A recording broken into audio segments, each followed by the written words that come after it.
Okay guys, मेरा तो 30 तारीख को आईएनएस वलसुरा में फ़ेज़ 2 कंप्लीट हो चुका था। तो अब मैं आपको रिव्यू देने वाला हूँ कि वहाँ पे क्या-क्या हुआ था, कैसे हुआ था। सबसे पहले मेरी रिपोर्टिंग थी लगभग 7 बज के 30 मिनट पे मेरी रिपोर्टिंग थी, मैं 6:40 पे वहाँ पे पहुँच गया था। तो वहाँ पे क्या पहले से ही 3 शिफ्ट वाले थे, उन सभी को बिठा रखा था और थोड़ा अंदर टॉयलेट के लिए और सब कुछ था, वहाँ पे कर सकते थे। बहुत सारे गार्जियंस भी आ रखे थे। तो ठीक है, फिर वहाँ पे क्या आपका नाम बोलेंगे और आपको एक सीरियल नंबर देंगे, वो आपको याद रखना होता है। ठीक है, वो भूलना नहीं होता क्योंकि वो लास्ट तक एग्ज़ाम देने में भी काम आता है और मेडिकल में भी काम आता है। अगर वो भूल गए ना तो गाली सुनोगे और मतलब मुर्गे भी बना सकते हैं वो तुम्हें। इसलिए जब वो बताए ना तो पहले मतलब लिख दिया करो हाथ पे ताकि तुम्हें याद हो जाए, वरना भूलना तो नहीं। ठीक है, फिर क्या हमें ये सारी चीज़ें है ना आईएनएस वलसुरा के अंदर नहीं हो रही, ये बाहर एक जगह है, वहाँ पे हम सभी को इकट्ठा किया था और दूसरी जगह अंदर ले गए रिपोर्टिंग के लिए। मतलब वहाँ पे सब हल्के-हल्के डॉक्यूमेंट्स चेक हुए थे। लाइन बहुत लंबी थी, बहुत सारे बच्चे आए थे, लेकिन इतने भी ज़्यादा नहीं थे, जितने आने चाहिए थे उतने नहीं आए। ठीक है, मेरा से थर्ड शिफ्ट में था। फिर हम अंदर गए जहाँ पे रिपोर्टिंग थी, बहुत लंबी लाइन थी, मैं सबसे लास्ट में ही तो था, मैं तो शायद लास्ट वाली लाइन में ही था मैं तो। फिर हम अंदर गए वहाँ पे, अंदर गए तो सबके मतलब बैग जमा हो रहे थे, टोकन दे रहे थे और हल्के-हल्के मतलब ऐसे नॉर्मली डॉक्यूमेंट्स देख रहे थे, ज़्यादा कुछ डिटेल से नहीं, बस डॉक्यूमेंट्स देख रहे थे। और एक बात ज़रूर है कि आप सभी जितने भी डॉक्यूमेंट्स हैं ना, सारों की फ़ोटोकॉपी ज़रूर करवाएँ, 2-2 करवा लें भाई। और कुछ भी मत छोड़ना भाई, और कुछ भी मत छोड़ना, मतलब कि हॉल टिकट नंबर स्टेज 1 का और स्टेज 1 की मतलब जो एडमिट कार्ड है एग्ज़ाम का, वो भी मत मतलब सारे ले जाना। और अपनी फ़ोटोज़ 6 की जगह भाई 10 ले जाओ, 6 ही काम आने वाली है, लेकिन क्या पता वहाँ पे कुछ भी वो कर सकते हैं, इसलिए 10 ले जाओ फॉर सेफ्टी रीज़न्स। और एक पेन कैरी कर लेना आप। और तो जो भी मतलब फ़ोटोकॉपीज़ तो बहुत ज़रूरी है, अंदर होती है फ़ोटोकॉपीज़, लेकिन उनमें भीड़ होती है, फिर आपका नंबर बहुत लेट आएगा, इसलिए आप चिल बेटर हो।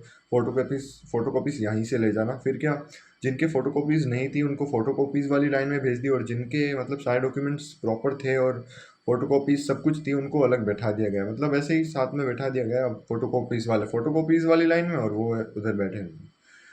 मौसम बहुत मतलब अच्छा था, बारिश हो रही थी हल्की-हल्की, तो ठीक-ठाक मौसम था, बहुत अच्छा था। स्टाफ बहुत अच्छा था, सच्ची में बहुत अच्छा था।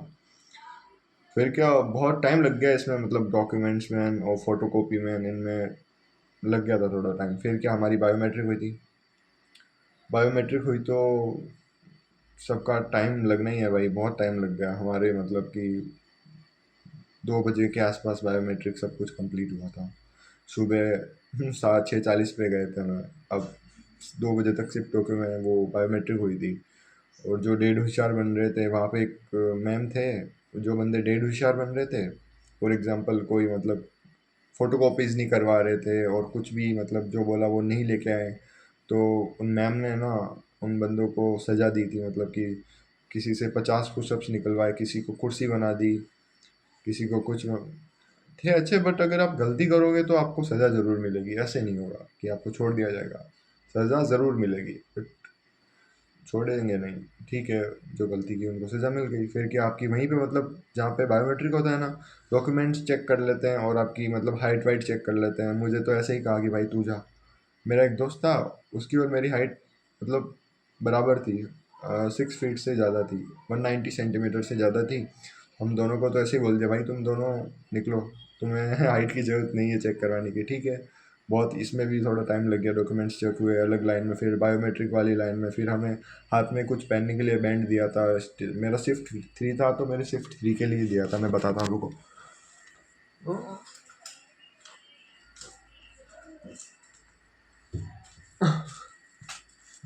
मुझे कुछ ऐसा ऐसा दिया था, शिफ्ट 3 का ये बैंड दिया था और एक और दिया था, और ये एक और दिया था जो भी बताऊंगा। फिर क्या ये सब हो गया, फिर हम तो वैसे ही लास्ट में थे, तो सभी की जिस जो मतलब पहले बंदे थे ना हमारे से, उनको मतलब कि 2 बजे के आसपास रनिंग पे ले गए थे और हमें तो लगभग 3 बजे के आसपास बिठाए रखा और फिर रनिंग के लिए ले गए। बारिश तो पूरे दिन ही आ रही थी। जब हम वहाँ पे रनिंग के लिए बिठाया था तो जो सर थे बहुत फनी थे, वो बहुत अच्छी सी बातें कर रहे थे, मतलब प्रॉपर डिफेंस वाला बंदा कैसे बात करता है वैसे ही बात कर रहे थे। तो ठीक है, फिर हमें 3 बजे के आसपास रनिंग के लिए ले गए थे। रनिंग के लिए गए तो बारिश फिर और थोड़ी तेज़ हो गई, तो रनिंग में थोड़ी बहुत प्रॉब्लम हुई थी, बट इतनी ज़्यादा प्रॉब्लम नहीं होती। रनिंग का ग्राउंड बहुत अच्छा है, सिंथेटिक ग्राउंड है, लेकिन भाई कोई मतलब नहीं है, अगर आपने प्रैक्टिस नहीं की है तो आप मुश्किल से ही पास होने वाले हो। सिंथेटिक ग्राउंड हो या चाहे कोई भी हो, अगर आपने प्रैक्टिस नहीं की हो तो पास शायद नहीं होंगे, या फिर पता नहीं, वो आपके ऊपर डिपेंड करता है। बाकी सारे रनिंग जो पीएफटी वाला भी स्टाफ था बहुत अच्छा था, कोऑपरेटिव थे, मतलब किसी को वार्निंग दे रहे थे, इंस्टेंटली किसी को बाहर नहीं निकाल रहे थे, बोल रहे थे last warning mister you, last warning, ऐसे सबको बोल रहे थे। ठीक है, अच्छे थे, आपको वो डेमो बताएंगे सब कुछ। और जैसे फॉर एग्जांपल रनिंग हो गई, उसके बाद में आपको थोड़ा सा मतलब इंस्टेंट तो नहीं कराएंगे, थोड़ा सा गैप देंगे आपको कुछ सांस लेने के लिए, और मतलब थोड़ा सा रिलैक्स होने के लिए हल्का सा टाइम देंगे, ज़्यादा टाइम नहीं देंगे, थोड़ा सा टाइम देंगे, फिर आपको उठ बैठ सिटअप्स और पुशअप्स सब कुछ निकाले जाएंगे। इन सभी में थोड़ा थोड़ा गैप होगा, मैंने सुना था कि कुछ गैप ही नहीं होता और ऐसे ही इंस्टेंट करवा देते, नहीं भाई गैप होता है। और फिर इन सभी के बाद में जो डिस्क्वालीफाई हुए थे उनको अलग बिठा दिया गया, और जो क्वालिफाई हुए थे मतलब दोनों के डॉक्यूमेंट्स तो ले लिए थे स्टार्टिंग में, मतलब पीएफटी में जाने से पहले डॉक्यूमेंट्स सबके ले लिए थे। ठीक है, वो बैग आपको कैरी करना पड़ता है, डॉक्यूमेंट्स वाला कैरी करना ही पड़ेगा लास्ट तक, जब तक आप वापस चले नहीं जाते। तो जिन जो डिस्क्वालीफाई हुए थे उनको अलग बैठा दिए, जो क्वालिफाई हुए थे उनको पानी पिलाया और अंदर की ओर ले गए, उनका नाम लिख रहे थे, पता नहीं एक सीट में नाम लिख रहे थे, और उनको वापस कुछ डॉक्यूमेंट से करवा रहे थे, करवा दिया हमें मतलब। फिर हमें अंदर जाके थोड़ा पीछे की ओर बैठाया गया, वहाँ पे हमें कुछ खाने के लिए दिया था, और जो डिस्क्वालीफाई हुए थे उनको नहीं पता, उनका नहीं पता कि उनको कुछ दिया या नहीं। फिर कुछ नहीं, हमें तो भाई बस कुछ खाने के लिए दे दिया था, और एनर्जी भाई सुबह से लेके शाम तक कुछ, आप मैं बता रहा हूँ केले लेके आ जाना, आपको अंदर मना नहीं करेंगे, केले लेके आ जाना। ये मैं कुछ लेके नहीं गया था, ये शायद थोड़ी गलती थी, मेरे दोस्त लेके आया था, मैंने उससे 3 केले खा लिए, बस और कुछ नहीं। आप ज़रूर लेके आना, अंदर कोई मना नहीं करेंगे केले के लिए, ताकि आपको सुबह से लेके शाम तक कुछ भाई वो थोड़ा सा खाना मिलेगा। खाना भी क्या कहें, एक बिस्किट नमकीन और कुछ एक गोल गोल दे देंगे कुछ खाने के लिए, तो उससे इतनी एनर्जी नहीं मिलेगी। आप केला कैरी करिएगा अपने साथ में, ताकि आप खा सकते हो इजीली और थोड़ी एनर्जी रहे आपके अंदर। ठीक है, फिर क्या हमें मतलब कि जब वहाँ पे हमें कुछ खाने के लिए दे दिया था स्नैक वनैक, और फिर हमें डॉक्यूमेंट्स, मतलब अब डॉक्यूमेंट्स की मेन जांच अब हो रही थी, बहुत अच्छे से जांच हो रही थी, एक एक चीज़ चेक कर रहे थे, जिनके प्रॉब्लम आ रही थी उनको मतलब प्रॉपर सॉल्यूशंस बता रहे थे, और जिनके थोड़ा डाउट लग रहा था उनको मतलब कि इसके डॉक्यूमेंट्स ये ऐसे कैसे हैं, उनसे मतलब बहुत अच्छे से पूछ रहे थे। वहाँ पे भी आपकी एक बार वापस बायोमेट्रिक होती है, मतलब रनिंग करने के बाद में भी बायोमेट्रिक होती है। अब रनिंग करने के बाद में कुछ बंदों को तो पेपर के लिए भेज दिया गया, और हम लोगों को तो मतलब फिजियो मेडिकल के लिए भेज दिया गया था। मेडिकल में जा और हाँ, आपको फ़ोटोज़ है ना 6 की जगह 10 लेनी पड़ेगी, मतलब ले लेना आप, क्योंकि फ़ायदे में ही रहोगे, वरना वो गाली बहुत बोलते हैं यार, सच में। और सज़ा भी दे देते हैं इंस्टेंट। कोई मैं देख रहा था चारों तरफ, कोई मुर्गा बना हुआ है, कोई कुर्सी बना हुआ है, कोई ऐसे पुशअप्स निकाल रहा है, कोई क्या कर रहा है, ऐसा तो हो रहा था भाई। तो ठीक है, फिर हमारा मेडिकल हुआ, वहाँ पे हमें एक फॉर्म देते हैं कुछ लिखने के लिए, हमारा मतलब कि फ़ोटो चिपकाते हैं, 4-5 फ़ोटो चिपकानी पड़ती है वहाँ पे, और कुछ लिखना पड़ता है उस फॉर्म में, 3-5-6 बार लिखना पड़ता है अलग अलग पेपर में। फिर क्या आपको इंस्टेंटली मेडिकल के लिए भेज देता है, आपके जाते ही पहले कान चेक होंगे, दांत चेक होंगे, सारी चीज़ें चेक होंगी, बहुत सारी चीज़ें चेक होंगी, हाइट, बीपी, वेट।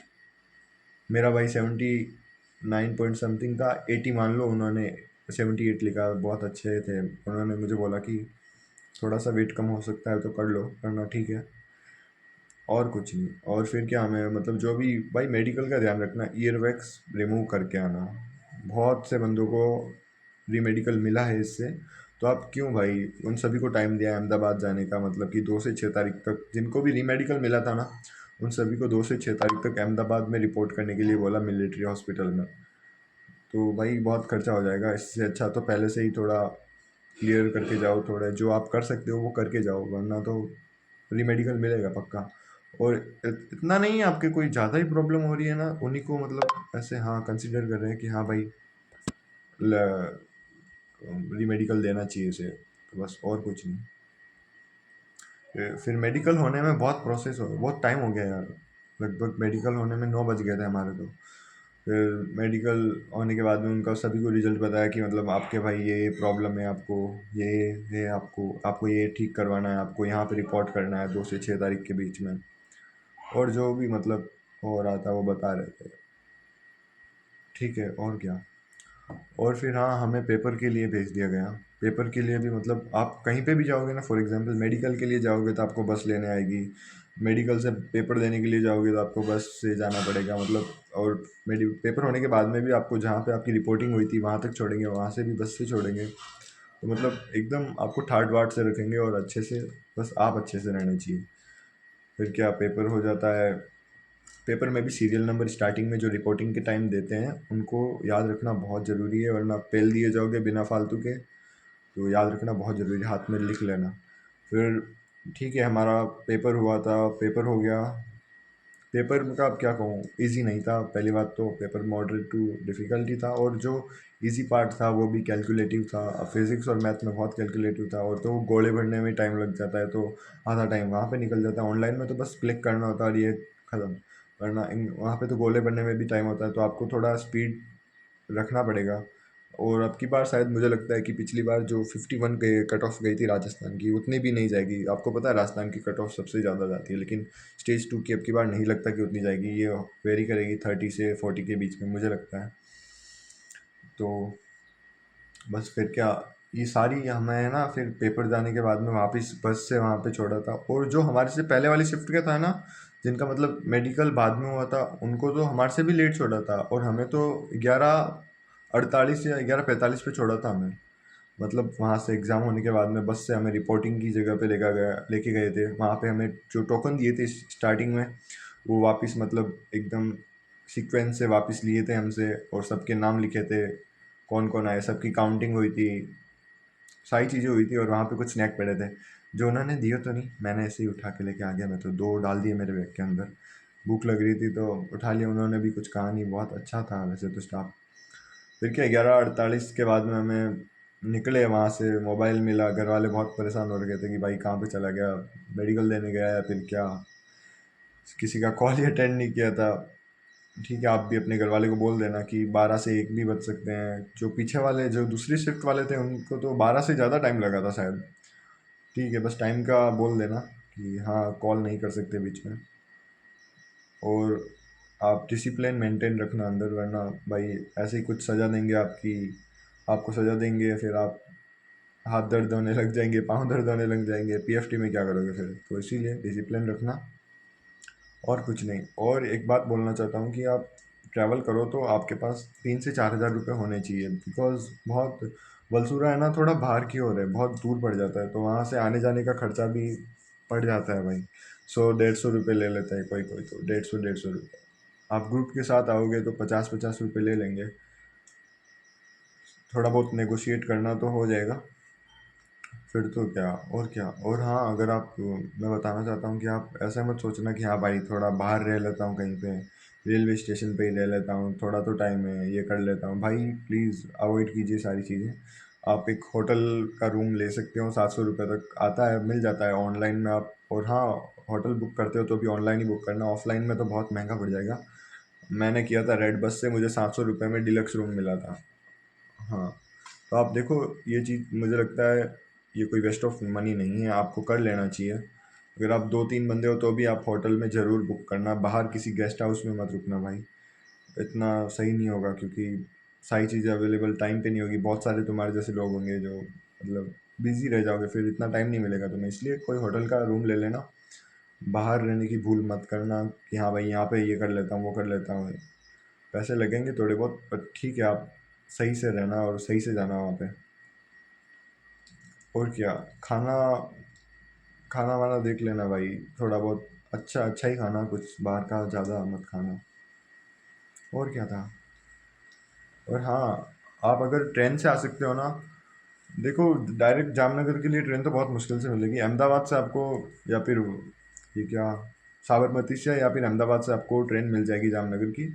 आप ट्रेन चूज़ करना, और वो भी जनरल नहीं भाई, स्लीपर ले लेना, टिकट ऑनलाइन बुक कर लेना, क्योंकि जनरल की हालत बहुत ख़राब है, सांस भी नहीं आएगी। आप, इतनी भीड़ है, अवॉइड करना जनरल में बैठना, तो बहुत ज़्यादा प्रॉब्लम होगी, बहुत ज़्यादा। मैं पूरी खड़े खड़े गया और खड़े खड़े आया हूँ। नहीं सो गया तो बस में था स्लीपर में, तो बस भी अवॉइड करना। स्लीपर बहुत घटिया भाई, बहुत घटिया। मैं उल्टी हो गई मुझे, तो बहुत सारी प्रॉब्लम हो रही थी। पाँव एक तो सही से नहीं हो रहे थे। और बस 18 घंटे का सफ़र यहाँ से, रास्ता ब्यावर से मेरे जामनगर के लिए था, तो परेशान हो गया मैं तो। आप अवॉइड करना ट्रेन में जाना, मैं बता रहा हूँ बहुत सही होगा। बस स्लीपर में बैठ जाना आप। इसके अलावा सब कुछ बेटर ही होगा, अपने ऊपर विश्वास रखना। और अब बात करता हूँ कि कितने क्या पास हुए थे। फॉर एग्जांपल मेरे ग्रुप में 35 बंदे थे, उनमें से एक डॉक्यूमेंट आउट आउट हुआ था। तो 34 बंदे थे, 34 में से सिर्फ 14 बंदे मतलब कि फ़िज़िकल क्वालिफाई किए थे। तो हाँ, फिजिकल भी थोड़ा बहुत हार्ड था। अब इतना तो हार्ड नहीं नहीं था। अब जिन्होंने प्रैक्टिस की थी उनके लिए तो इजी है। अब बाकी ठीक है, आप देख सकते हो सिर्फ 14 ही पास हुए थे। और मैंने सुना था मेरे दूसरे दोस्त से कि मतलब कि थर्ड शिफ्ट में जितने पता नहीं कितने बंदे थे, वो कुछ बोल रहा था कि 120 बंदों में से सिर्फ 40 ही पास हुए, बाकी सारे फेल हो गए फिजिकल में। रनिंग में बहुत पीछे हो रहे हैं, और पुशअप्स और सीटअप्स में बाहर हो रहे हैं। स्क्वाट्स में तो बहुत कम, वो उठक बैठक में नहीं हो रहे थे इतने। हाँ, और जिनके लिए रीमेडिकल दिया था उनको, उनको बोला था कि आप मिलिट्री हॉस्पिटल अहमदाबाद में रिपोर्ट करें 5 दिन के अंदर अंदर, 2 से 6 तारीख तक। हाँ, रीमेडिकल दिया था बहुत सारों को, बहुत सारों को दिया था। मुझे भी लगा था मुझे मिलेगा रीमेडिकल, लेकिन मुझे नहीं मिला।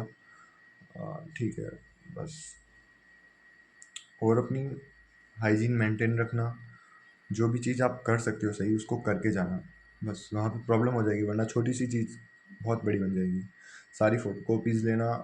अब भाई आधार कार्ड और ये सारे तो मैंडेटरी है। जिसके पास पैन कार्ड है तो ले जाना, वरना अगर आपने फॉर्म में जो डाला है वही ले जाना। अगर एडिशनल हो तो भी ले जाना। और सारी जेरोक्स ले जाना भाई, दो दो, और कुछ नहीं। और स्टेज 1 के भी ले जाना, वो बिना फालतू में कुछ कहने लग जाएंगे। वैसे काम तो इतने नहीं आए थे, लेकिन तो भी आप ले जाना। और अगर आपका कोई भी सवाल रह जाता है तो आप कमेंट्स में मुझे ज़रूर पूछिए, मैं आपको आंसर करूँगा सभी को।